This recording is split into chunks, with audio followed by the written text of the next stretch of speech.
Malinaw na ang buhay ninyo ay parang isang sulat mula kay Kristo na isinulat sa pamamagitan namin. At hindi tinta ang ginamit sa sulat na ito, kundi ang Espiritu ng Diyos na buhay. At hindi rin ito isinulat sa malapad na mga bato, kundi sa puso ng mga tao. Nasasabi namin ang mga ito dahil sa mga ginagawa ni Kristo sa pamamagitan namin at dahil sa aming pagtitiwala sa Diyos. Kung sa aming sarili lamang, wala kaming sapat na kakayahang gawin ito. Lahat ng aming kakayahan ay mula sa Diyos.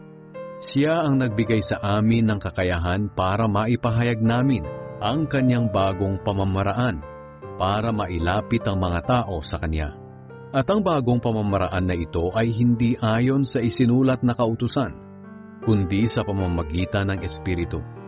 Sapagkat ang kautusan ay nagdudulot ng kamatayan, ngunit ang Espiritu ay nagbibigay buhay.